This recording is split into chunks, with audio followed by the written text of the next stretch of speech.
5 महीने 4 महीने आप गए हैं, सरकार के पैसे बेवकूफ़ी खर्च किए हैं और आप करके जब वापस अपने घर में जाएंगे तो किसी को मुंह दिखाने लायक आप नहीं बचेंगे। चलिए आगे बढ़ते हैं और विभिन्न मुद्दों पर बात करते हैं और ये सारी चीज़ें आप जान सकते हैं। इसके क्लियरेंस के लिए दे सकते हैं, ये सारे रिपोर्ट्स है जो कि टेलीग्राम ग्रुप में मैंने ऑलरेडी आपको शेयर कर दिया है। ये आज ही का रिपोर्ट है, आपको TRE 1 से संबंधित जितने भी हैं 27/2023 का था और TRE 2 में जितने भी रेट किया थी।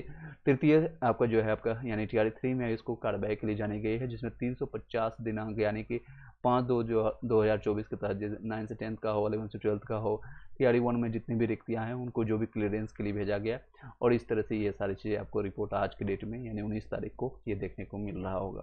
आई होप कि आपको सभी लोगों को क्लियरली आपको पता चल रहा होगा। कोई क्वेश्चन रहता है इसके समकक्ष इसके रिगार्डिंग तो आप हमें पूछ सकते हैं। चलिए, हेलो जी, हेलो सर, सोनू योजो, हेलो, क्या आप बिल्कुल लाइव है, हम आपको सुन रहे हैं सोनू। चलिए नेक्स्ट है, आप देख सकते हैं ये क्लियरेंस का आपका इस तरह से रिपोर्ट बन करके जाएगा और इसमें कुछ समय लगेगा यानी कि कुछ और समय लगेगा। TRE 3 से हेतु माध्यमिक उच्च माध्यमिक आपको 1 to 5 6 to 8 का ऑलरेडी चला गया था बहुत दिन पहले यानी कि अगस्त का स्टार्टिंग वीक में और ये अभी अभी आपका गया है। तो इसमें आपका सारी चीज़ क्लियरेंस में कुछ समय लगेगा, लगभग 7-8 दिन आपका समय लगने के बाद रिजल्ट कब तक आएगा। देखिए इसी के बारे में हम चर्चा आपको बता रहे हैं, इसी के बारे में हम आपको चर्चा कर रहे हैं। इसकी आपका संभावना आप सितंबर का रहेगा, 10 तारीख तक आपको रिजल्ट आने की संभावना है। इसके बारे में हम आपको अच्छे से क्लियरेंस बता देते हैं रिजल्ट की और कब क्या संभावना होने वाली है। देख सकते हैं कैलकुलेट में भी इसको हम बताए थे आपको 26 अगस्त तक आपका है जो फर्स्ट आंसर की जारी किया जाएगा, यानी आधे आएंगे, उसमें भी आधा विषय भी क्लियर हो पाया था, यानी इसको 2 बार रिजल्ट आंसर की हो सकता है अगर जिस तरह से ओमार सीट में गलतियां देखने को मिल रहा है और जिस तरह से TRE 1 और TRE 2 का हिस्ट्री रहा है, शायद इसमें भी आपको 2 बार मिलेगा। 2 सितंबर तक आपका सेकेंड आंसर की जारी होगा, उसके बाद प्राइमरी से लेकर के +2 यानी तक आपका PGT तक जो है ओमार सीट रिस्पॉन्स फिर से जारी होगा। कई लोग का रिस्पॉन्स सीट आप लोग को देखने को नहीं मिल रहा है ये सारे रीजन से। 21 अगस्त तक आपका फिर से रिस्पॉन्स सीट आपको यानी कि कल तक आपको सारी चीज़ देखने को मिलेगा। 50% आरक्षण को लेकर के भी अभी इंतजार कर रहे हैं सारे विभाग यानी समान प्रशासन विभाग से पत्र मिलने के बाद रिजल्ट आपका फैसला लिया जाएगा। 12 सितंबर तक बताया जा रहा है कि आपको रिजल्ट जारी होने का टारगेट रखा गया है, यानी 12 सितंबर से पहले तक आपको देखेगा। सबसे पहले आपको हेड मास्टर और हेड टीचर का पहले जारी किया जाएगा रिजल्ट। हेड मास्टर और हेड टीचर का फाइनल आंसर की जो है आपका 25 अगस्त तक देखने को मिलेगा। अगर सब कुछ निर्भय यानी जो है निर्भर करता है आपके आरक्षण पर, यानी 50% जो आरक्षण है उस पर आपको डिपेंडेंट करता है। प्रणाम गुरुजी, प्रणाम राजा। नेक्स्ट इम्पोर्टेंट नोटिस रहेगा आपका 10 सितंबर को सुप्रीम कोर्ट केस का सुनवाई जो है, अब इसके लिए भी इंतजार कर रही बिहार सरकार, ताकि इसके पक्ष में अगर कुछ आ जाता है, कोई हरी झंडी मिल जाता है तो फिर आपका रिजल्ट डिक्लेयर कर दिया जाएगा। आई होप कि क्लियर हो पाएगा। कोई डाउट रहता है, कोई क्वेश्चन रहता है तो आप पूछ सकते हैं। चलिए, सुनने में आ रहा है ओके सीट बढ़ने वाला, जी हाँ, देखिए इसी से क्लियरेंस के बाद आपका मे भी हो सकता है जो आपका सीटों की संख्या है वो आपको बढ़ते हुए देखने को मिलेगा, ये सारे रीजन्स के कारण। आपके मैंने आपको स्टार्टिंग में देखा ये जो आपका TRE 1 और TRE 2 का जो है ये अगर क्लियरेंस हो जाता है, कितनी संख्या होगी अभी ये डिक्लेयर नहीं किया जाएगा। अब माध्यमिक और उच्च माध्यमिक का होगा सिर्फ 9 से 10th 11 से 12th का, हाँ जी 9 से 10th 11 से 12th का होगा। इसमें आपको सीटों की संख्या आपको देखने को मिलेगा और कितनी होगी, SC का कितना बढ़ेगा, ST का कितना बढ़ेगा, EBC का कितना बढ़ेगा, BC का कितना बढ़ेगा, ST का, ये क्लियरेंस आपको जब मिल जाएगा, एग्जैक्ट डाटा जब मिल जाएगा तो बता सकते हैं। अभी अंदाज़ा लगाना मुश्किल है, अगर हम ऐसे बोल दें कि 10,000 सीट बढ़ जाएगी या 20,000 बढ़ जाएगी, वो एक ऐसे फेंकना होता है। तो हम क्लियरेंस आपको यहाँ पर आपको हो जाएगा, कुछ दिनों में आपको क्लियर हो जाएगा कि आपका TRE 1 और ये सारे सीट जो मिलेंगे, TRE 1 और TRE 2 का जो बचे हुए जितने भी, कई लोग को अभी आपको रिसेंटली मैंने दिखाया कि कई लोग को बाहर किया जा रहा है, तो वो सारे क्लियरेंस मिलने के बाद जिनका नंबर या फर्जी डिग्री वाले थे जो कि स्टेट पेपर 1 या स्टेट पेपर 2 क्लियर नहीं था और फिर भी उनकी ज्वाइनिंग हो गई, कई लोग जिनके पास PG या डिग्री आपका B.Ed का डिग्री ही नहीं क्लियर है उनको भी हायर कर दिया गया था। ऐसे लोगों को बाहर करके इसकी संख्या जो भी होगी 9 से लेकर के 10 तक या 9 से 10th और 11 से 12th का हर एक सब्जेक्ट का इसमें क्लियरेंस आपको पता चल जाएगा। कोई डाउट रहता है तो आप पूछ सकते हैं। TGT साइंस में 62 आ रहा है सर, हाँ चांस बनता है। TGT का मैं आपको दिखा देता हूँ, ये देख सकते हैं आपका TGT का,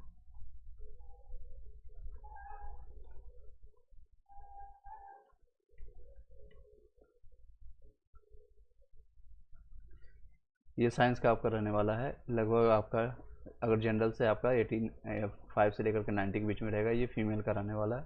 और आपका कौन सा कैटेगरी आप बता दीजिएगा एक बार। आप अपना कैटेगरी एससी कैटेगरी से है, तो एससी कैटेगरीज का आपका ये रहने वाला है।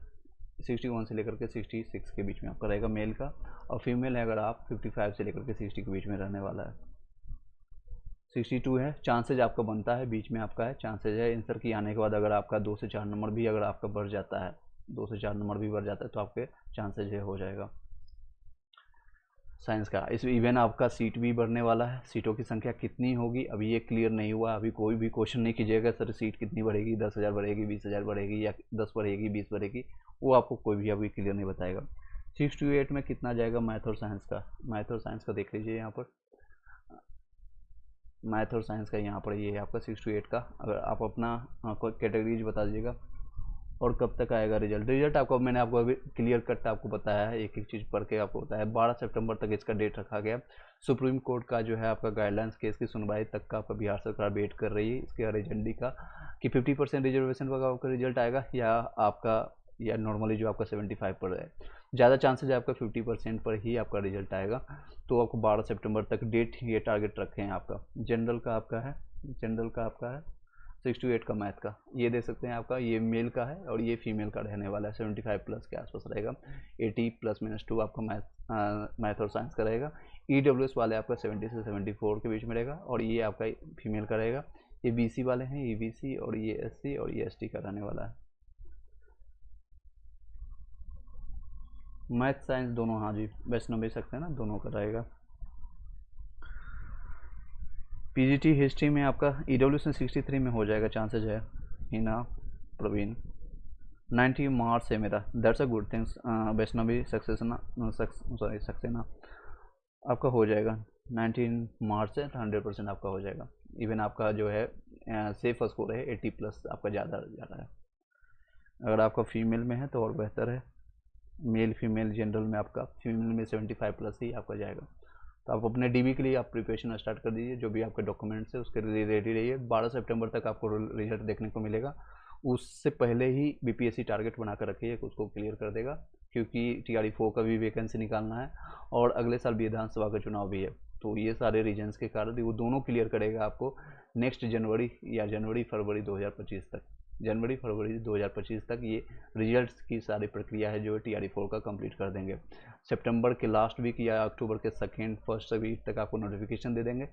आपको 1 महीना का आपको टाइम मिलेगा फॉर्म भरने का। 1 महीना पर गैप रहेगा, यानी कि पूरे अक्टूबर नवंबर चला जाएगा। दिसंबर में चांसेज आप लोग का एग्जामिनेशन हो जाएगा। फीमेल TGT में आपका है 70 नंबर बताइएगा। TGT साइंस में आपका देख लीजिए। मैथ्स में एक सेकेंड, ये दे सकते हैं आपका, ये आपका फीमेल का रहेगा। 72 से 76 के बीच में रहने वाली है। अगर 76+ है आपका तो आप सेफर साइड में रहेंगे। जी सर, तो आपका 100% होगा। वैष्णवी आप सकते हैं ना, आप DB के लिए निश्चिंत रहें। आपको और भी कुछ इधर उधर भटकने की ज़रूरत नहीं है। आप अपने DB जितने भी डॉक्यूमेंट्स है, अगर कोई एरर है, कोई मिस्टेक है आपका नाम या कुछ भी आपके या आपके माता पिता किसी के भी में, तो उसको सुधार करके रख लीजिए। अगर कोई दिक्कतें नहीं है, कोई एरर नहीं है, तो आप निश्चिंततापूर्वक अपने जितने डॉक्यूमेंट्स है उसका फ़ोटोकॉपी 3-3 कॉपियाँ करा करके रख लीजिए। और जब भी आपका डॉक्यूमेंट वेरिफिकेशन होगा उसके लिए आप जिस भी डिस्ट्रिक्ट में होगा वहाँ पर जाकर अपना करवाना पड़ेगा आपको। स्टेट में मेरा 120 नंबर है, दैट्स अ गुड थिंग्स, बहुत अच्छा नंबर है। इवन 90 नंबर्स में पासिंग मार्क्स है। चलिए नेक्स्ट है राहुल सर। PRT में EWS में 80 मार्क्स बन रहा है। उम्मीद, हाँ उम्मीद तो रख सकते हैं। कई लोग इसमें भी आपको बताएंगे। आपको PRT का मैं आपको दिखा देता हूँ। सीटों की अब संख्या 9 से 10th 11 से 12th का बढ़ रहा है, तो कट ऑफ जो आपको बताया जा रहा है तो उससे और कम जाएगा, उससे और भी कम जाएगा। उसके लिए आप निश्चिंत रहेंगे सभी लोग। PRT के लिए आप देख सकते हैं 75 से लेकर के 80 के बीच में रहेगा, तो आपका हो जाएगा 78। PGT मैथ्स में आपका BC2 में 78 में आपका विमलेश हो जाएगा आपका। TGT इंग्लिश में 62 में चांसेज है आपका। बिहार है, Hina Praveen and Vimlesh. PGT maths में मैंने आपका 78 का बता दिया। लूसी कुमारी, ओमार शीट में मिलाने के बाद मेरा स्कोर 6 to 8 में है, 82 बन रहा है, 9 से 10 में 79, EWS फीमेल है। दोनों में आपका चांसेस जो है दोनों में आपका हो जाएगा। अब आप पर डिपेंड करता है कि आपको कौन सा डिस्ट्रिक्ट मिलता है और नियर बाई आपका होम अगर मिलता है, घर के आसपास मिलता है तो प्रीफर उसी को कीजिएगा कि घर के पास मिल जाए। हालांकि 4 से 5 हज़ार का डिफरेंस होता है 6 to 8 और 9 से 10 के सैलरी में, और आपका वर्कलोड भी थोड़ा आपका डिफरेंस रहता है उसका। 85 में मेल में पीजीटी में आपका मैथ्स चांसेस बनता है आपका हो जाएगा आपका इसमें 85 मेल में आपका पीजीटी हिंदी में हो जाएगा। नेक्स्ट, चलिए सभी लोग एक बार वीडियो को लाइक कर दीजिएगा जितने लोग अभी कंटिन्यू कर रहे हैं। कोई और क्वेश्चन रहता है आप पूछ सकते हैं, डीवी से रिलेटेड या कोई भी और आपका क्वेश्चन है आप पूछ सकते हैं। 62 साइंस में, चलिए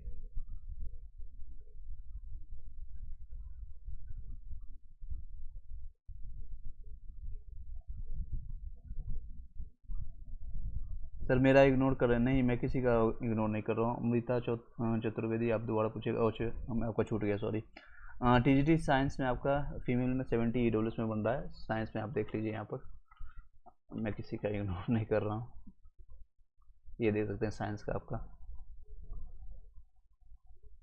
ये साइंस का आपका देख सकते हैं, और ये आपका फीमेल में कितना मार्क्स बन रहा है आपका, एक सेकेंड आपका कमेंट्स ऊपर चला गया। 70 है आपका फीमेल में, 70 आपका फीमेल EWS में आपका चांसेस बनता है आपका एग्जैक्ट बाउंड्री पर है आपका। आई होप कि आपका आंसर आने के बाद, आंसर की आने के बाद आपका 2 से 3 नंबर भी आपको इंक्रीज हो जाता है तो आप सेफर साइड में चले जाएंगे। 70 अभी आपका है तो चांसेस आपका यहाँ पर बनता है आपका। सॉरी साइंस का आपने पूछा, सॉरी ये SST का मैंने बताया, इसमें आपका सेफर साइड में ही है आपका, ये साइंस का ये आपका रहेगा 9 से 10 का। चलिए नेक्स्ट,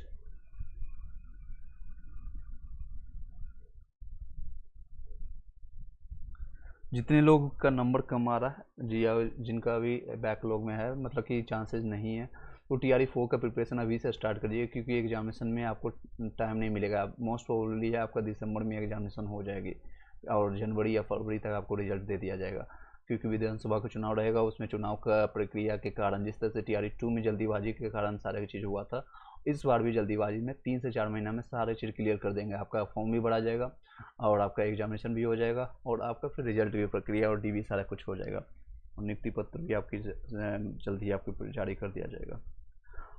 और कई लोगों को तो ऐसा हुआ कि आपको चाहते ही आपको सेफ हुआ, हाँ जी हाँ अमृता आप सेफ साइड में है। नेक्स्ट है PGT हिस्ट्री में EBC में आपका 66 बन रहा है, फीमेल में आपका चांसेस बनता है।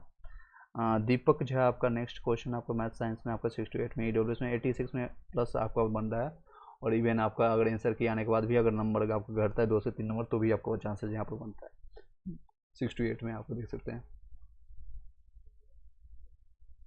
ये रहने वाले आपका 6 to 8 के लिए। EWS में आपका 74 तक आपका रहता है, इस सेवर साइड में अगर आपका 2 से 3 नंबर घट भी जाता है, निगेटिव भी होता है तो भी आपका हो जाएगा। PGT हिस्ट्री में EBC में आपका चांसेस है, EBC फीमेल में आपका चांसेस है 66 में हो जाएगा। चलिए नेक्स्ट,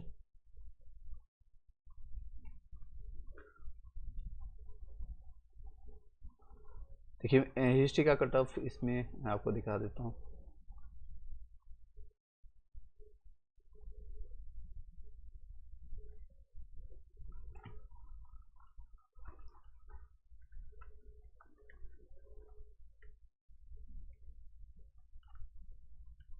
चलिए नेक्स्ट,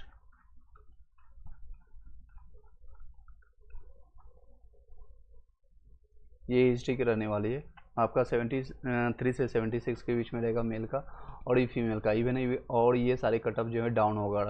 अगर आपकी सीटों की संख्या ज़्यादा बढ़ जाती है, इंक्रीज हो जाती है, तो ये आपका कटअप्स और भी डाउन होंगे, ये और भी डाउन होंगे। कटअप एक बार बता दीजिएगा ना, बता दिया मैंने, हिना पासवान आपका। नेक्स्ट है प्रवीण, TGT इंग्लिश में आपका 62 किया है, आपके EWS में हो जाएगा चांसेस इसमें। चलिए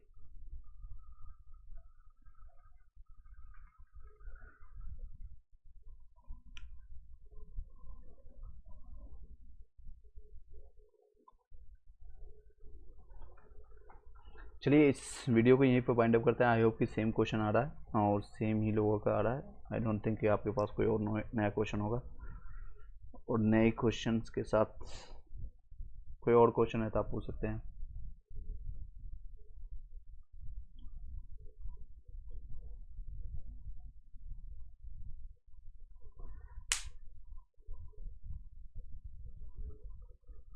जिसका भी सस्पेंस वाला कई लोग का क्वेश्चन आ रहा है मेरे पास व्हाट्सएप पर, सस्पेंस वाले जितने भी क्वेश्चन हैं आप अगर अभी से आप जितने, मान लीजिए किसी ने 80 नंबर किया है, आपने 80 क्वेश्चन और उसके 8 क्वेश्चन है उस पर डाउट है, तो आप अभी आप उसको निगेटिव मान के चलिए। हो सकता है 8 में 4 आपका सही मान ले बीपीएससी, हो सकता है 5 सही मान ले, तो आपके लिए पॉजिटिव रहेगा ये 4-5 अगर सही हो जाती है। तो अगर आप अभी से निगेटिव मान कर चलेंगे, जिस पर आपको डाउट होता है, जिस पर आपको सस्पेंस होता है कि पता नहीं ये क्वेश्चन सही है कि गलत है, या फिर यूट्यूब वाले गलत बताएं, कई टीचर्स या बुक में कई लोग गलत देते हैं, एनसीईआरटी से आपने उसको वेरीफाई अभी तक नहीं किया है, तो उसको आप गलत ही मान के अभी चलिए।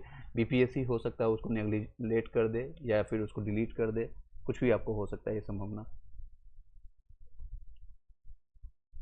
आई होप कि क्लियर हो पाया होगा। चलिए नेक्स्ट।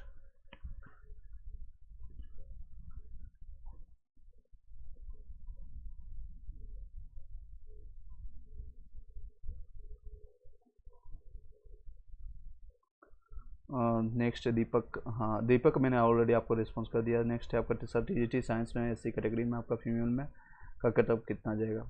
टीजीटी का मैंने अभी आपको दिखाया था, चलिए देख सकते हैं। टीजीटी साइंस का आप ये देख लीजिए, आपका ये मेल का रहने वाला है और ये आपका इस साइड फीमेल का है। मेल का आपका 85 से लेकर के 90 के बीच में, आपका फीमेल का 78 से 82 के बीच में रहेगा। ये आपका ईडब्ल्यूएस का ये रहने वाला है, ये बीसी का, ये ईबीसी, एससी और ये एसटी का रहने वाला है। मैंने आपका रिप्लाई कर दिया है, आपने जो क्वेश्चन किया था आपका मैंने रिप्लाई कर दिया। फीमेल का कितना कटअप रहने वाला है ईडब्ल्यूएस का मैंने आपको बताया। आपको ईडब्ल्यूएस में आपका फीमेल का दीपक झा, ओके दोबारा आपने क्वेश्चन पूछा है। 6 to 8 का आपको मैं बता देता हूँ, ये देख सकते हैं 6 to 8 का आपका समकक्ष है। ये आपका ये सारे फीमेल का है। इधर से आप ईडब्ल्यूएस का पूछ रहे हैं तो 65 से 70 के बीच में रहेगा आपका। आई होप क्लियर हो पाएगा दीपक आपको। ओके दो क्वेश्चन है आपका, एक पहले आप मैथ और साइंस का पूछ रहे थे, अभी इंग्लिश का पूछ रहे हैं। इंग्लिश का ये आपके पास है, इंग्लिश का ये देख सकते हैं, और मैथ और साइंस का मैं आपको दिखा देता हूँ, डोंट वरी। मैथ और साइंस का 6 to 8 के लिए आप पूछ रहे हैं, ये आपका रहेगा फीमेल का, ये दे सकते हैं। ये आपका ईडब्ल्यूएस में अगर आपका है तो 67 से 69 के बीच में रहने। अगर आपका 70 प्लस है तो आप अपने आप को सेफर मानिएगा, 70 प्लस अगर आपके हैं तो। चलिए next. Okay thank you sir ji, welcome. चलिए आपको फाइनली आंसर मिल चुका है। नेक्स्ट कोई और क्वेश्चन पूछना चाहते हैं, अदरवाइज इस वीडियो में ही हम कंटिन्यू करेंगे, इस वीडियो के साथ ही हम कंटिन्यू करेंगे एज यूजुअल। एडिटोरिया का कुछ पॉइंट्स को कंप्लीट करते हैं, ऑलरेडी मैंने काफ़ी चीज़ें कंप्लीट करा दिया है इसको। यहाँ से हम आगे कंटिन्यू करेंगे। आज 10 तक मैंने कंप्लीट करा दिया। कोई और क्वेश्चन रहेगा तो आप पूछ सकते हैं मेल में। ईडब्ल्यूएस मेल में आपका पीआरटी का सर बता दीजिए। ओके फाइनली लास्ट क्वेश्चन आपको बता देते हैं, जिसको भी कंटिन्यू करना होगा आगे कंटिन्यू करेंगे। 20 से 25 मिनट हम और क्लासेज लेंगे, ऑलरेडी टाइम ओवर हो चुका है और काफ़ी। चलिए ईडब्ल्यूएस ये देख सकते हैं आपका है, ये आपका मेल और ये फीमेल का रहने वाला है। मेल का आपका 65 से लेकर के 70 के बीच में रहेगा, 70 प्लस अगर आपका है तो सेफर में रहेगा। तो फीमेल में आपका 55 से 60 के बीच में रहेगा, 60 प्लस अगर आपका फीमेल में है तो सेफर साइड में रहेंगे। मेल का मैंने बता दिया, फीमेल का भी बता दिया, आप दोनों देख लीजिएगा। चलिए एक बार वीडियो को शेयर कर दीजिएगा, और आप कंटिन्यू करना चाहते हैं तो कंटिन्यू कर सकते हैं, आपको बेनिफिट होगा। जितना भी मार्क्स आ रहा है उससे आपको डजेंट मैटर, आपको ये सारे फ्री का नंबर होता है, क्योंकि एक तो आपका बिहार स्पेशल में लगभग 20 से 25 क्वेश्चन आपका आता है। 20 से 25 क्वेश्चन आप 1 to 5 में जाते हैं, 6 to 8 है, या 9 से 10, 11 से 12 में जो 40 नंबर्स का मार्क्स होता है, ये सारे में नंबर्स हो सकता है इसमें आपको पीजीटी में थोड़ा वेरी करे, लेकिन आपका 1 to 5, 6 to 8 में डेफिनेटली इतना नंबर का क्वेश्चन आपका TRE 1, TRE 2 और TRE 3 के दौरान देखे गए हैं क्वेश्चन। इसमें भी आपको TRE 4 में भी देखे जाएंगे क्वेश्चन, फ्री के नंबर होते हैं, एक बार पढ़ लीजिएगा। मॉडर्न हिस्ट्री से कोरिलेट करके सिर्फ बिहार के परिप्रेक्ष्य में हम जानेंगे। एडिटोरिया का बुक हम कर रहे हैं, उसको कंटिन्यू करते हैं। ऑलरेडी मैंने इसका प्लेलिस्ट बना दिया है, उसको हम प्लेलिस्ट आपको दिखा देते हैं। प्लेलिस्ट आप जैसे आप क्लिक करेंगे तो पहले ऑप्शंस में आपको मिलेगा बिहार तथ्य संग्रह एडिटोरिया का, बिना थंबनेल का है क्योंकि समय नहीं उतना मिलता है कि हम थंबनेल बनाएं और इसको और भी लोगों को दिखाएं। मेरा ज़्यादातर मकसद होता है आप लोग को हेल्प करने से, मेरा ये मकसद नहीं है कि यूट्यूब में उससे ज़्यादा अर्निंग करना है या फिर ज़्यादा लोगों तक, यहाँ तक कि आपको ये दिख रहा होगा 2.3 के वीडियोज़ है यहाँ पर, बट मेरे ये सारे वीडियोज़ अनलिस्टेड है। कई ऐसे वीडियोज़ हैं अनलिस्टेड है जो कि आपको जिसको ज़रूरत होता है उसी को मैं भेजता हूँ, जिन लोगों को ज़रूरत होता है उन्हीं को भेजता हूँ। सर एक लास्ट पीजीटी कंप्यूटर साइंस का बता दीजिएगा। कंप्यूटर का मैं आपको बता देता हूँ। मीनवाइल आप अपने क्वेश्चंस को पुटअप कर सकते हैं, उसमें कोई दिक्कत नहीं है। मैं ज़्यादा अभी फोकस करूँगा 20 से 25 मिनट आपके पढ़ाने पर या पढ़ने पर, जो भी कर सकते हैं। कंप्यूटर साइंस का ये देख सकते हैं आप लोग, आपका जनरल का 80 से 85 के बीच में रहेगा। आप अपना नंबर बता दीजिएगा। जीतू झा, और ये आपका फीमेल का रहने वाला, आपका मेल फीमेल किस कैटेगरी में है आप अपना नंबर एक बार शेयर कर दीजिएगा। ये आपका ईडब्ल्यूएस का रहने वाला है, ये ईबीसी का है, ये बीसी का है, और ये आपका एससी का है, ये एसटी का रहने वाला है। ये सारे फीमेल का इस साइड का। सर मेरा 11 से 12th में है बिजनेस या स्टडीज़ के लिए 82 में हो जाएगा। 82 में आपका सेफर साइड में है, ठीक है, इसमें आपका रहेगा। TRE1 और TRE2 का जो बच्चा हुआ है सीट TRE3 में ऐड करने वाले, इस कट ऑफ में कोई फ़ायदा होगा? बिल्कुल, इसमें जितने भी मैंने बता रहा है, अब ये डिपेंड करता है कि देखिए आपके सीटों की संख्या कितने बढ़ती है। मैं अभी अंधाधुंध नहीं बता सकता हूँ, मेरे पास कोई भी डाटा नहीं है, इवन गवर्नमेंट के पास भी डाटा नहीं है, गवर्नमेंट अभी शेयर ही किया है। तो जब भी डाटा हमें इन्फॉर्मेशन मिल जाएगा कितने सीटें आपके 9 से 10th 11 से 12th में आप किस सब्जेक्ट में कितना बढ़ रहा है। मान लीजिए कि आपके एससी कैटेगरी में आपका 1000 सीट बढ़ गया, मैं एग्जांपल के तौर पर ले रहा हूँ, तो 1000 ऐसे लोग होंगे जिनको फ़ायदा होगा। इनकी कट ऑफ नो डाउट जो आप अगर आपको 50 बता रहा हूँ तो हो सकता है 6 से 7-8 नंबर आपका डाउन होकर के 44 तक का भी सिलेक्शन लोगों का होगा। 6-7 में 1000 लोग आपको निपट जाएंगे। इवन 5 नंबर भी बहुत होता है, कई एक नंबर पर लोग होते हैं जो ऊपर वाले में ज़्यादा फाइटिंग होता है। मान लीजिए कट ऑफ आपका 85 गया और 85 नंबर पर ही हज़ारों लोग होंगे, और 84 नंबर वाले शायद 2000-5000 लोग होंगे। जैसे जैसे नंबर घटते जाता है उसमें संख्या बढ़ते जाती है, तो ये 2 से 3 नंबर आपका कम होकर के लोगों को उठा लिया जाएगा। सर मेरा ईबीसी में 82 है, बिजनेस में आपका हो जाएगा। संजय कुमार ऑलरेडी मैंने आपको जवाब दे दिया। चलिए ईडब्ल्यूएस में आपका 71 है। पीजीटी कंप्यूटर साइंस में आपका पीजीटी में आपका ये देख लीजिए। ईडब्ल्यूएस का एग्जैक्ट सारे नंबर याद नहीं रहते हैं, इसलिए आपको मैं दिखा देता हूँ। ये देख सकते हैं 71 आपका ईडब्ल्यूएस में आपके चांसेस हैं। मेल में, फीमेल में है तो और डेफिनेटली आपका हो जाएगा। चलिए कंटिन्यू करते हैं अपने आगे टॉपिक को स्टार्ट करते हैं। कल तक मैंने यहाँ तक आपको बताया था सारी चीज़, भारत छोड़ो आंदोलन बिहार के परिप्रेक्ष्य में मैंने इसको कंप्लीट करा दिया था। और ये सारे पृथक बिहार का जो है गठन कैसे हुआ इसके बारे में हम जानते हैं। कंटिन्यू करेंगे, इससे संबंधित कोई क्वेश्चन रहता है अगर आपको कुछ भी डाउट होता है तो आप पूछ सकते हैं। पृथक बिहार राज्य के गठन का जो है श्रेय सच्चिदानंद सिन्हा को जाता है। सच्चिदानंद सिन्हा वही व्यक्ति हैं जो कि 2 दिन के लिए बने थे, इसको अध्यक्ष अस्थायी अध्यक्ष इनको बनाया गया था। उसके बाद राजेंद्र प्रसाद अस्थायी अध्यक्ष बने थे 9 दिसंबर 1946 को।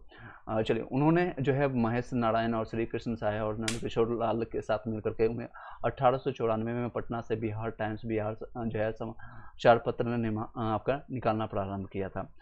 तो बिहार कैसे पृथक हुआ था, क्योंकि आप लोगों को पहली बात ये पता है कि ये बिहार जो है पहले बंगाल का पार्ट हुआ करता था। तो उसमें आपको, चलिए सभी लोग जितने भी अभी है आप अपना रिस्पॉन्स शेयर कर सकते हैं। ये आपको जो मैं कंटिन्यू कर रहा हूँ इसके साथ, क्योंकि ये मकसद नहीं आपको सिर्फ कटअप बताना है या फिर कैसा लग रहा है, अपना विचार जरूर प्रकट कीजिएगा वीडियो कंप्लीट होने के बाद, या अभी भी प्रकट कर सकते हैं। बिहार टाइम्स के मुख्य संपादक जो रहे थे उस समय आपका महेश नारायण जी रहे थे, आपका संपादक महेश नारायण। एंड इस समाचार पत्र से पृथक बिहार राज्य के गठन में महत्वपूर्ण भूमिका निभाई थी। 1908 में बिहार प्रदेश जो आपका कांग्रेस कमेटी का गठन किया गया था। बिहार प्रदेश कांग्रेस कमेटी के प्रथम अध्यक्ष जो थे आपका हसन इमाम। फिर से बताएंगे, जो आपका इंपॉर्टेंट रहेगा 2 से 3 बार बताएंगे, आपको याद यहीं पर हो जाएगा। 1908 में बिहार प्रदेश आपका कांग्रेस कमेटी का गठन हुआ था। याद ये से संबंधित क्वेश्चन आता है, बिहार कांग्रेस कमेटी का गठन कब हुआ था, तो आपका 1908 में हुआ था। और उसके प्रथम अध्यक्ष बने थे हसन इमाम बने थे। बिहार प्रादेशिक सम्मेलन जो है इसका प्रथम अधिवेशन 1908 में कहाँ पर हुआ था, तो पटना में हुआ था। इस तरह से हाईलाइट करके आप बुक में भी पढ़ते हैं तो इस तरह से हाईलाइट कीजिए ताकि हाईलाइटेड पॉइंट्स को आप रिवाइज कर सकते हैं। नेक्स्ट पढ़ेंगे, इसमें पृथक बिहार के निर्माण की जो है मांग है सर्वसम्मति से पारित किया गया था। इसका दूसरा सम्मेलन है 1909 में, अगले साल हुआ था। वो कहाँ पर हुआ था? तो भागलपुर, जिसको सिल्क सिटी के नाम से भी जानते हैं, औद्योगिक क्षेत्र के रूप में भी हम इनको बिहार में जानते हैं। तो सिल्क सिटी से संबंधित अगर पूछा जाता है तो इसको जानेंगे। जिसे चलिए नेक्स्ट है, इसमें पुनः जो है पृथक बिहार की आपका मांग को दोहराया गया है, यानी कि हमें बांट दो, अलग कर दो। जिस तरह से पाकिस्तान ने डिमांड किया था ना कि हमें अलग कर दो, मुस्लिम राष्ट्र चाहिए मुझे, और ये सारी चीज़ें, तो बिहार इसमें ये इसका सूत्रधार कौन थे? बार बार बोल रहा हूँ, सच्चिदानंद सिन्हा को जाता है इसका सूत्रधार। और कब से स्टार्ट हुआ था? 1894 में ही अपने बिहार टाइम्स और बिहार समाचार पत्रों में निकालना शुरू कर दिया था। नेक्स्ट है 1911 में है, केंद्रीय विधान परिषद में सच्चिदानंद सिन्हा जो है मोहम्मद अली ने बंगाल एवं बिहार के विभाजन का प्रस्ताव पेश किया था। इसकी जो होता है, कहीं भी आपको जब आग अगर दिखता है तो उसकी कहीं ना कहीं धुआं, यानी धुआं दिखता है तो कहीं ना कहीं आग होगी, इस तरह से उसकी सुलग हो चुकी थी। तो यानी 1911 में केंद्रीय विधान परिषद में जो है सत्यनारायण सिन्हा और दूसरे जो पक्ष के वाले थे मोहम्मद अली जो है बंगाल और बिहार के विभाजन का प्रस्ताव पेश किया था। और 12 दिसंबर 1911 को दिल्ली में आयोजित शाही दरबार में बिहार और उड़ीसा के क्षेत्र में जो है बिहार और उड़ीसा के क्षेत्र में बंगाल से पृथक एक नए प्रांत के रूप में गठन की घोषणा कर दी गई थी। कब आपका गठन की घोषणा किया गया था? घोषणा से संबंधित है तो 12 दिसंबर 1911 को घोषणा की गई थी। कहाँ पर किया गया था? तो दिल्ली में आपका किया गया था, आयोजित शाही दरबार में किया गया था। ये संबंधित याद रखिएगा। आधुनिक बिहार से जुड़े जितने भी अन्य तथ्य हैं उसके बारे में जानते हैं। 1937 में मोहम्मद अली जिन्ना ने बिहार का भ्रमण कर मुस्लिम लीग का प्रचार प्रसार उसमें किया था। मुस्लिम लीग का गठन आप लोग को भली बात ही मैंने बताया 1907 में, जब आपको SCRT NCRT का बुक कंप्लीट करवाया था, इवन घटना चक्र का बुक कंप्लीट करवाया था, उसमें भी आप देख सकते हैं 1906 में। 1938 में अब्दुल कयूम अंसारी ने मोमिन कांग्रेस की स्थापना की थी। 1938 में क्या किया गया था?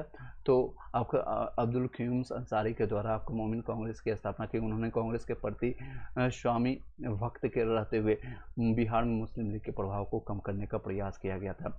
और उसके बाद 1938 में है आदिवासी महासभा का गठन हुआ था। इसके अध्यक्ष थे थियोडोर सुरीन थे। कौन से थे? 1938 में आदिवासी महासभा। इससे संबंधित क्वेश्चन देखिए किस तरह से फॉर्मेट होता है, एक एक लाइन में आपको क्वेश्चन है। ये वन लाइनर जो फैक्ट हम बता रहे हैं इससे संबंधित आप समझिए क्वेश्चन है।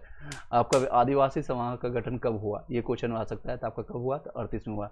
इसके अध्यक्ष कौन थे? तो थियोडोर सुरीन थे। थियोडोर सुरीन नहीं का कुछ याद रखिएगा तो सुरीन भी आप याद रखिएगा, सुरीन भी याद रखिएगा, तो आपको ऑप्शंस में आपको दिख जाएगा। फिर से आपको बताते हैं, ये आपको सुरीन को याद रखिएगा, ठीक है। इसके अध्यक्ष कौन थे? तो आदिवासी सभा का अध्यक्ष थे सुरीन थे। 38 में इसकी गठन हुआ था।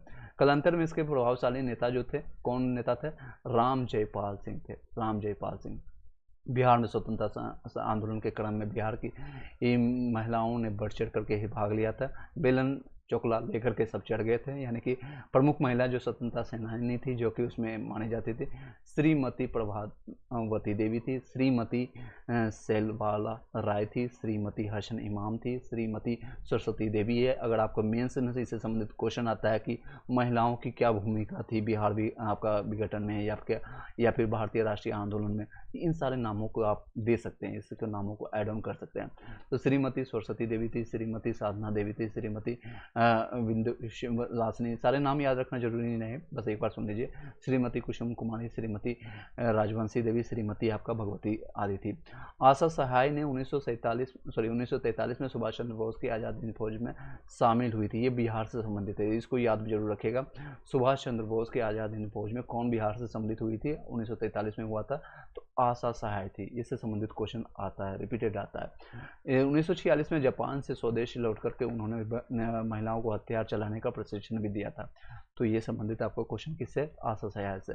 गोविंदपुर गांव के श्री नरसिंह गोप की पत्नी श्रीमती जिरियावती देवी ने 16 अंग्रेज सिपाहियों को गोली मार करके हत्या कर दी थी। तो देख सकते हैं ये सारे समकक्ष है। राष्ट्रीय आंदोलन के प्रसार में है बिहार के साहित्य का भी योगदान रहा है। डॉक्टर राजेंद्र प्रसाद चंपारण में महात्मा गांधी और खादी अर्थशास्त्र के पुस्तकों की रचना किया। ये क्वेश्चन आपका डेफिनेटली आपको एग्जामिनेशन में देखने को मिलता है और मिलेगा भविष्य में भी, जो भी एग्जामिनेशन में देना है। तो आपको डॉक्टर राजेंद्र प्रसाद की जो है पुस्तक जो है आपका कौन से रहे? तो चंपारण में महात्मा गांधी, इनका सहयोग भी हुआ था। 1917 में जो आपको चंपारण हुआ था, पहला गांधी जी का सफल सत्याग्रह भी था और आयोजन भी था बिहार, मतलब ये पूरे इंडिया में। बिहार में भी इसे स्टार्ट किए गए थे, पश्चिम चंपारण से ही हुआ था। तो ये किन के द्वारा लिखित है? तो आपके बिहार केसरी, यानी कि बिहार के यानी पूरे इंडिया के प्रथम राष्ट्रपति डॉक्टर राजेंद्र प्रसाद के द्वारा। खादी का अर्थशास्त्र भी इन्हीं के द्वारा लिखा गया था। दोनों पुस्तक का नाम याद रखिएगा, आई होप कि याद रखेंगे, आपको 2 से 3 बार मैंने बताया गया। चलिए नेक्स्ट है, पंडित जगन्नाथ प्रसाद चतुर्वेदी ने भारत का वर्तमान दशा एवं स्वदेशी आंदोलन पुस्तक की रचना की थी। तो ये दोनों पुस्तक का नाम किसके द्वारा से संबंधित है? पंडित जगन्नाथ प्रसाद हैं, जो कि भारत की वर्तमान दशा, जो आपके वर्तमान उसमें जो कि करंट सिचुएशंस क्या है उसके बारे में बताया गया था। एंड स्वदेशी आंदोलन के पुस्तक की रचना किसने किया था? आपको पंडित जगन्नाथ प्रसाद चतुर्वेदी थे। राजा साहब ने गांधी टोपी की रचना की थी। राजा साहब ने गांधी टोपी की रचना की थी 1906 में। आपको पता है गांधी जी टोपी पहनते थे, इसे याद रखिएगा। किसने इसका वर्णन किया है, किसने इसके बारे में रचना किया? तो राजा साहब ने किया था। 1906 में है श्री कृष्ण सिंह और श्री तेजेश्वर प्रसाद ने बिहार स्टूडेंट कॉन्फ्रेंस की स्थापना की थी। तो ये आपका क्वेश्चंस आता है, इससे संबंधित आपका इंपॉर्टेंट रहता है। तो बताइएगा इससे संबंधित क्या है क्वेश्चन। बिहार स्टूडेंट कॉन्फ्रेंस की स्थापना किसके द्वारा किया गया था और कब किया गया था? तो इसका कब का जवाब हो गया 1906, और किसके द्वारा? तो श्री कृष्ण और श्री तेजेश्वर प्रसाद के द्वारा किया गया था। राजेंद्र प्रसाद ने छात्रों के साथ मिलकर के कोलकाता में सर्वेंट ऑफ इंडिया सोसाइटी की स्थापना की गई थी। आपका राजेंद्र प्रसाद ने छात्रों के साथ मिलकर के आपका सर्वेंट ऑफ इंडिया सोसाइटी की स्थापना किया गया था। तो राजेंद्र प्रसाद इसके मतलब एक्चुअल संस्थापक कौन थे? आप कमेंट बॉक्स में जरूर बताइएगा, ऑलरेडी मैंने बता दिया है। 1916 में को तत्कालिक शिक्षा सदस्य जो है शंकरन नायर ने केंद्रीय विधान परिषद में पटना विश्वविद्यालय विधेयक की प्रस्तुत किया था। कुछ ऐतिहासिक जो डेट है इसके बारे में हम जानते हैं, ये आपको ये सारी चीज़ें हम आपको पढ़ाने की कोशिश करते हैं। उसके बाद बढ़ेंगे बिहार का भूगोल, पूरा हिस्ट्री आपका कंप्लीट हो जाएगा आज की डेट में। पूरा आज आपका हिस्ट्री कंप्लीट कर देते हैं, देख सकते हैं। इसके इंपॉर्टेंट है ऐतिहासिक घटनाक्रम एक नज़र में जानते हैं। 1000 से लेकर के 600 ईसा पूर्व में आपको आर्यों का बिहार में क्षेत्र में आगमन हुआ था। 563 ईसा पूर्व में आपको गौतम बुद्ध का जन्म हुआ था और 40 में इनकी मृत्यु हो गई थी। सॉरी, आपको 83 में इनकी मृत्यु हो गई, यानी महानिर्माण हुआ था आपका। फिर आपका 540 ईसा पूर्व में आपका महावीर स्वामी का जन्म हुआ था। नेक्स्ट है तो ये बताइएगा आप लोग कमेंट बॉक्स में, दोनों में से कौन पुराने ज़्यादा हैं, यानी ओल्ड कौन थे, महात्मा गौतम या महावीर स्वामी? आप लोग कमेंट बॉक्स में अभी बताइएगा, रिस्पॉन्स कीजिएगा कौन ज़्यादा मतलब पुराने थे। चलिए, गुरुजी खास देश का खानदेश का और छोटे नागपुर से जनजाति विद्रोह में साल से था, प्लीज बताइएगा। खानदेश का जनजाति, अभी इसको कंप्लीट करने दीजिए, इस पूरा आपका हिस्ट्री कंप्लीट हो जाएगा, फिर उसके बाद में चलते हैं। 868 ईस्वी में महावीर स्वामी का निधन हो जाता है और उसका 544 ईसा पूर्व में बिंबिसार द्वारा मगध का उत्थान और हड़यक वंश की स्थापना हुई थी। 455 ईसा पूर्व में आपको उज्जैन द्वारा पाटलिपुत्र का प्रथम बार राजधानी बनाया गया था, इससे संबंधित क्वेश्चन आता है कब। और 344 ईसा पूर्व में नंद वंश की स्थापना हुई। 321 ईस्वी में चंद्रगुप्त मौर्य द्वारा मौर्य वंश की स्थापना हुई, और ये आपका कलिंग युग जो है अशोक के समय में, और इसी के बाद इसका मन चेंज हो गया था। कलिंग युद्ध कब हुआ था? 261 ईसा पूर्व में हुआ था। 185 ईसा पूर्व में मौर्य वंश के अंतिम शासक जो है बृहदत्त की हत्या हुई, अशोक वंश की स्थापना की गई थी। नेक्स्ट आपका देखते हैं 78 ईसा पूर्व में जो है कनिष्क द्वारा 78 ईसा सिर्फ ईस्वी आ गया, यानी BC आ गया, बिफोर क्राइस्ट, एंड AC आ गया आफ्टर क्राइस्ट। तो AC आपका होगा कनिष्क द्वारा राजा बनने के अवसर पर शक संवत आपका, जो अभी हम लोग का हिंदू जो भी आप लोग हिंदू रीति रहते हैं, तो शक संवत आप लोग का जो ज्योतिष आपको बनाया जाता है, डेट ऑफ बर्थ से आपका जन्म पत्री निकलता है, सारी चीज़ आपको ग्रह नक्षत्र देखे जाते हैं, आपका कुंडली, कई लोग विश्वास करते हैं, कई लोग नहीं इस पर विश्वास करते हैं। यानी ये आपका जितने भी पर्व त्यौहार होते हैं ये शक संवत के आधारित पर ही होते हैं, शक संवत पर ही आधारित होते हैं। मान लीजिए अभी आपका 2024 चल रहा है, 2024 में आप 78 ईयर आप ऐड कर देंगे तो आपका एक्चुअल आपका हिंदू जो आपका है सनातन जो आपको धर्म मानते हैं उसमें आपका सम्मिलित होता है। तो ये आपका हो जाएगा 2092 अभी आपको वर्तमान में चल रहा होगा, ठीक है, 2092। चलिए, 320 ईस्वी में आपका गुप्त संवत है, इससे संबंधित क्वेश्चन आता है कि वर्तमान में आपका शक संवत के हिसाब से कितना ईस्वी चल रहा है, कौन सा चल रहा है, ये भी क्वेश्चन आता है। नेक्स्ट क्वेश्चन पर चलते हैं। आपका गुप्त संवत आपका 320 ईस्वी में चलता है। आपका गुप्त संवत आपको 635 हेंगसान की बिहार यात्रा हुई थी। हेंगसान यही आपका हर्षवर्धन के शासनकाल में आया था। उसके बाद आपका 673 ईस्वी में ईस्ट सिंह की बिहार यात्रा हुई थी। 750 ईस्वी में पाल वंश की स्थापना हुई थी। 1198 में आपका बख्तियार खिलजी का जो है बिहार शरीफ जो आपको विजय किया गया था, और इसी ने नालंदा विश्वविद्यालय को जलाने का भी काम किया था। और ये कई महीनों तक नालंदा विश्वविद्यालय, जिसे कि बताया जाता है कि उसमें जितने भी पुस्तकें हैं जलती रही थी। इसका रीज़न ये भी था क्योंकि उसमें पुस्तकें जो बनी होती थी, एक लकड़ी का जो होता है, लकड़ियों पर लिखी जाती थी। जिस तरह से अभी आप 10 पेज या 20 पेज का जो PDF या नोट्स बना लेते हैं, इतनी छोटी सी बुक में आपको बन जाता है, छोटी सी एक पतली सी बुक में।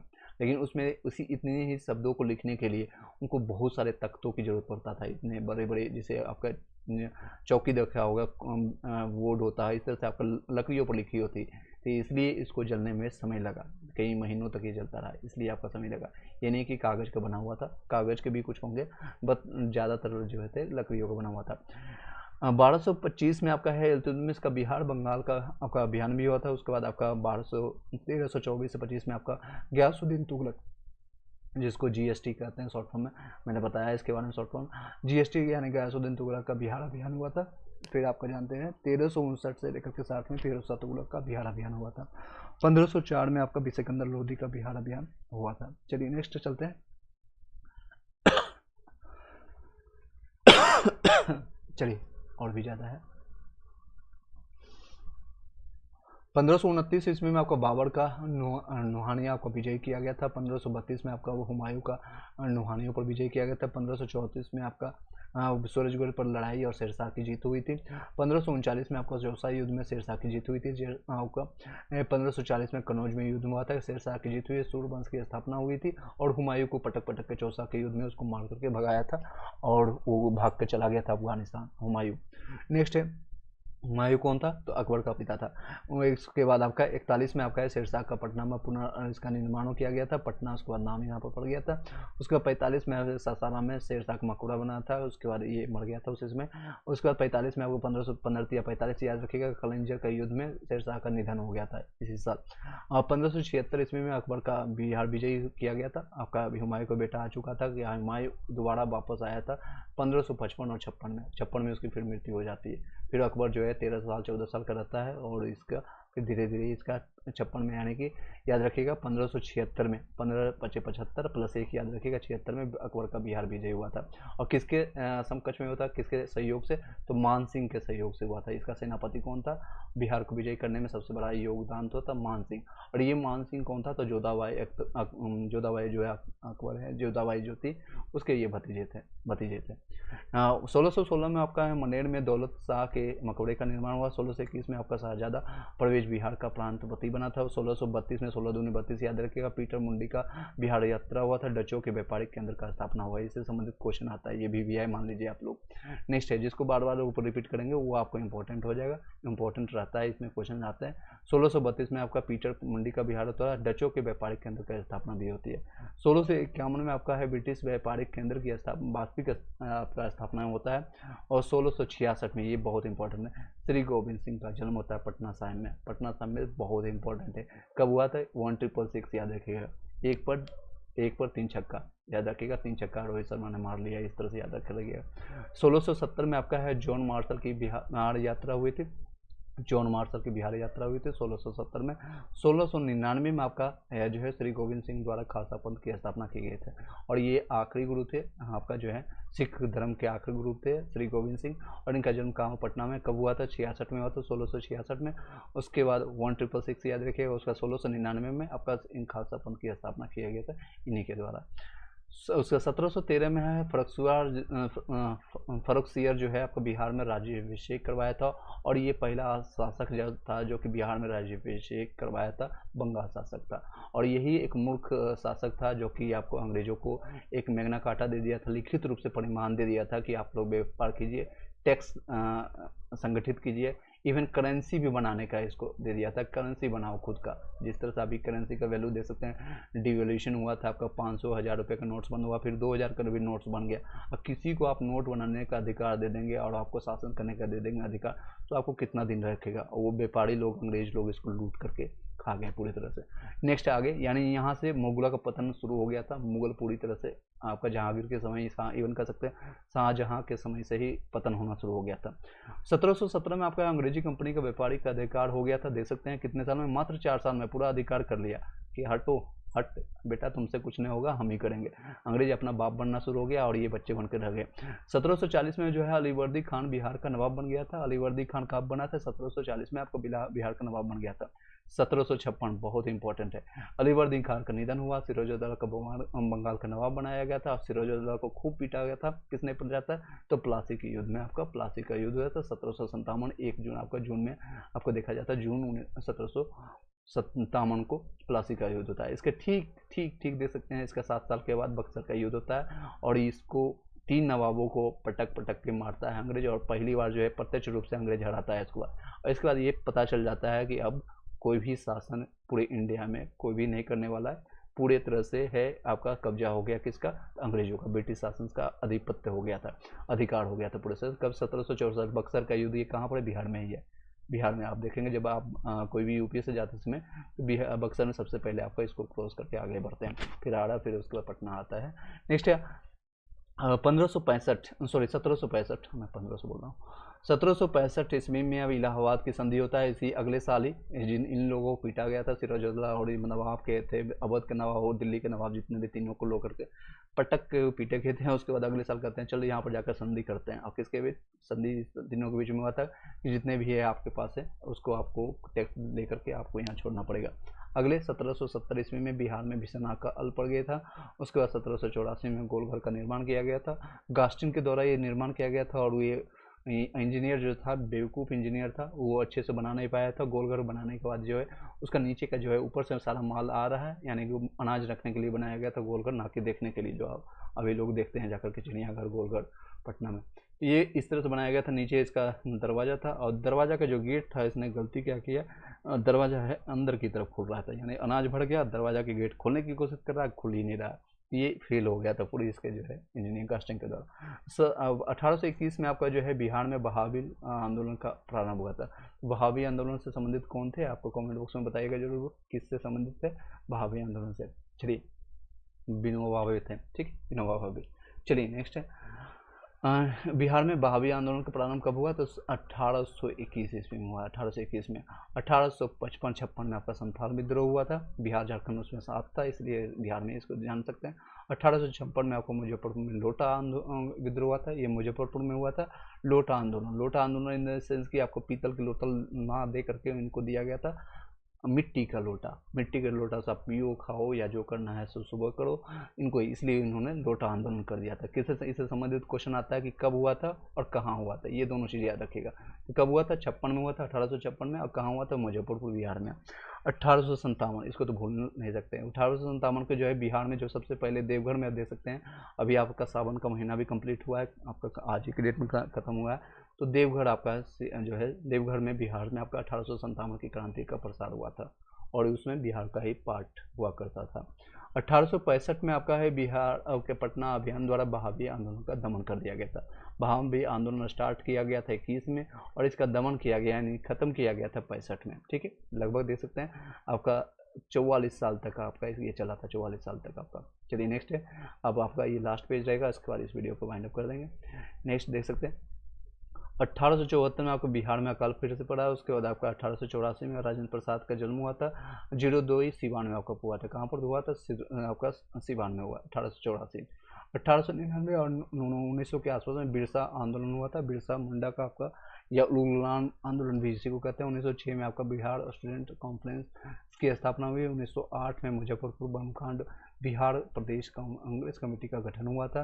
1911 में पृथक बिहार प्रांत की घोषणा हुई। 1912 में बिहार पृथक आपका जो है पृथक बिहार प्रांत का गठन किया गया था। इसमें घोषणा हुई थी, इसमें गठन किया गया था, याद रखिएगा। 11 में घोषणा हुई थी, 12 में गठन किया गया था। 13 में क्या हुआ? पटना में सच्चिदानंद सन्याल द्वारा अनुशीलन समिति की गठन हुआ था। कब हुआ था? किसके द्वारा होता है? ये दोनों याद रखिएगा। तो 1913 में हुआ है सच्चिदानंद सन्याल के द्वारा।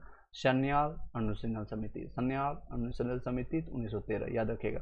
1914 में आपका ताना भगत आंदोलन हुआ था, 1914 में ताना भगत आंदोलन हुआ था। 1916 में आपका पटना उच्च न्यायालय की स्थापना हुई, बिहार में होम रूल आंदोलन प्रारंभ हो गया था। 1917 में आपका पटना विश्वविद्यालय की स्थापना हुई। 1919 में आपका बिहार में भी खिलाफत आंदोलन हुआ। स्वामी विद्यानंद के नेतृत्व में किसान आंदोलन भी प्रारंभ हुआ था 1919 में। जलियांवाला हत्याकांड हालांकि इसी समय हुआ था, लेकिन हम अभी पढ़ रहे हैं बिहार के परिप्रेक्ष्य में, इसलिए यहाँ पर मेंशन नहीं किया गया। बिहार में खिलाफत आंदोलन कब हुआ? तो 19 में हुआ था। और स्वामी विद्यानंद के नेतृत्व में किसान आंदोलन किस डेट को हुआ था? जलियांवाला हत्याकांड 13 अप्रैल 1919 को, ठीक है, 13 अप्रैल। नेक्स्ट है 1920 में देखेंगे बिहार में असहयोग आंदोलन हुआ था। और सहयोग आंदोलन पूरी तरह से आपको गांधी जी के द्वारा स्टार्ट किया गया था। तो 20 में बिहार में भी स्टार्ट हो गया था। मजरूल हक जो थे पटना में आपका सदाकत आश्रम की स्थापना किया गया था। ये क्वेश्चन आता है सदाकत आश्रम किससे संबंधित है, कब हुआ था? तो 1920 में हुआ था, आपको मजरूल हक के द्वारा किया गया था। मजरूल हक का स्टेडियम आपको पटना में देखने को मिलता है, जब आप गांधी मैदान से दिनकर चौक से आप राइट जाएंगे। 1921 में देखेंगे महात्मा गांधी द्वारा विद्यापीठ की स्थापना हुई थी। 1923 में आपका बिहार में स्वराज दल का गठन हुआ। 1923 में बिहार में स्वराज दल, 1921 में गांधी द्वारा विद्यापीठ की स्थापना। फिर से आपको रिपीट कर देते हैं जो उससे आपको इंपॉर्टेंट है।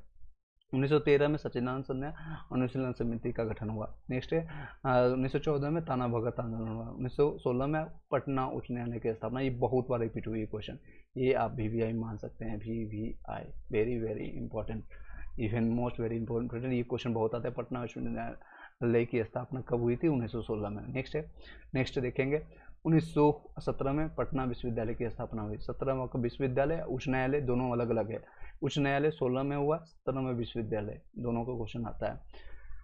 1929 में प्रांतीय किसान सभा का गठन किया गया था। प्रांतीय किसान सभा का गठन किया गया, इसके अध्यक्ष कौन थे आप बताइएगा कमेंट बॉक्स में, अगर आप ये एक्टिव होंगे, सोए होंगे नहीं तो।